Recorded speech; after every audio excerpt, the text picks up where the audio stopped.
Bagaimana cara kita menghadapi orang tua yang ketika diberi oleh anak selalu merasa kurang dan tidak bersyukur. Sudahlah, kamu bersyukur karena kamu bisa berbuat baik. Itu yang harus kamu besarkan. Kamu bersyukur, jangan sampai kamu menjadi orang yang pelit kepada orang tua atau orang tua tidak mau menerimamu.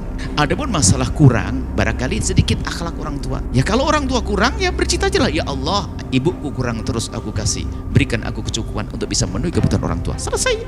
Oh, tapi marah-marah orang tua. Biar doamu semakin kencang, tapi jangan berubah jadi marah. Nanti kamu gak ikhlas selalu berkata, sudah dikasih gak terima kasih.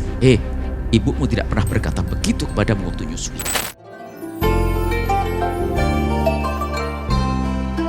Bismillahirrahmanirrahim. Assalamualaikum warahmatullahi wabarakatuh.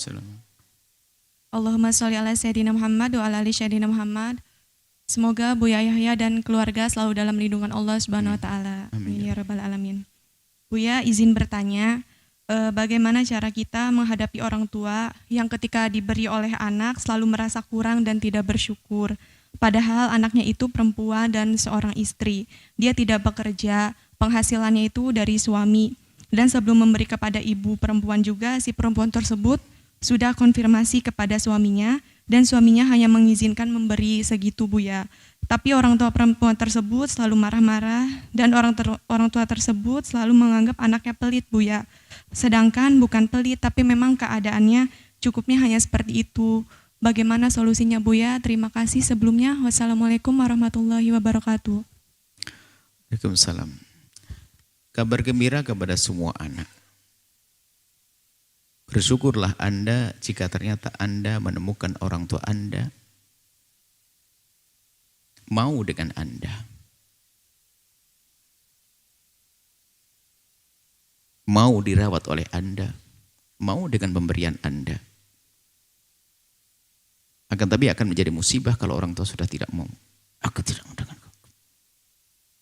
Dan kemudian yang kedua, beruntung, bersyukurlah Anda kalau ternyata Anda dipilih oleh Allah yang bisa memberi kepada orang tua. Kadang tidak menggunakan akal cerdasnya. Mungkin dia bertiga. Dia cukup. Abangnya kaya. Abangnya lagi kaya. Dia cukup. Cuman ibunya selalu minta kepada dia yang cukup. Kemudian abangnya tidak pernah ngasih. Tidak pernah ngasih. Kemudian ini si anak yang satuan paling bontot ini yang cukup ini, abangnya kaya-kaya tadi, di saat dia selalu memberi ibunya, setan berbisik kok jadi kesel. Kan aneh. Sekarang coba kita tanya, apakah kamu mau jadi kayak abangmu yang pelit? Mau Anda? Enggak mau. Sebetulnya dia beruntung dia. Karena dia biarpun dia hanya sekedar cukup, ternyata dia bisa memberi kepada ibundanya. Ada suatu ketika orang mengatakan, ibunda, saya itu paling pas-pasan, Buya. Tapi saya ngerawat adik saya, ngerawat ibu saya. Cuman abang saya tuh sama kakak saya itu sukses, nggak pernah perhatian. Terus kenapa kamu marah? Ya kan itu kan sama-sama anak. Kamu pengen jadi kayak dia? Mikir dia. Sudahlah, kamu bersyukur karena kamu bisa berbuat baik. Itu yang harus kamu besarkan. Kamu bersyukur, jangan sampai kamu menjadi orang yang pelit kepada orang tua atau orang tua tidak mau menerimamu. Adapun masalah kurang, barangkali sedikit akhlak orang tua. Ya kalau orang tua kurang, ya bercita-citalah, ya Allah, ibuku kurang terus aku kasih. Berikan aku kecukupan untuk bisa memenuhi kebutuhan orang tua. Selesai. Oh, tapi marah-marah orang tua. Biar doamu semakin kencang, tapi jangan berubah jadi marah. Nanti kamu gak ikhlas selalu berkata, sudah dikasih gak terima kasih. Ibumu tidak pernah berkata begitu kepadamu waktu nyusui. Ibumu tidak pernah berkata begitu setelah nyebokin kau. Ibumu tidak pernah minta balasan di saat menggedekan, membesarkanmu. Anak tetap anak, maka bersyukurlah anak tersebut. Biarpun masih kurang, ya selagi kurang, tidak usah gelisah. Yang penting sudah maksimal. Kalau ada kekurangan, itu kan permasalahan orang tua. Jangan sampai orang tua punya masalah akhlak, Anda menjadi punya masalah akhlak lagi. Tidak. Biarkan orang tua dan Anda doakan, Anda tetap bercita-cita, ya Allah. Bilang ke suami, abang, ibu kok masih kurang. Yuk kita nabung lagi. Barangkali suamimu di saat diskusi baik-baik malah, kita beri apa sih yang diinginkan.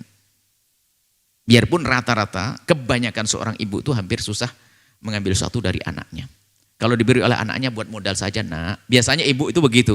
Kalau dikasih orang tua, sudahlah nak, buat kamu saja nak, itu biasanya ibu ngambil sama anak itu gak tega. Kalau ada ibu tegaan ya itu ada masalah akhlak saja.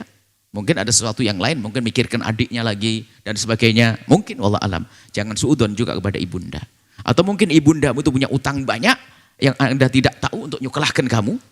Sehingga dia perlu pengen membayar utangnya, tidak tahu. Tidak mau ngomong ke anaknya. Kalau ngomong takut sedih, hanya minta, nak kamu sudah ada duit, nak tolong kasih saya. Jadi kepada ibunda harus tetap menata hati.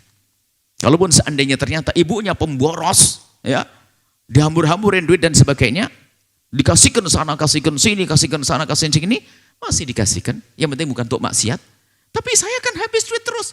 Apakah kamu tidak sadar semua yang kau berikan pada ibumu jadi pahala? Yuk mengolah kecerdasan akal kita.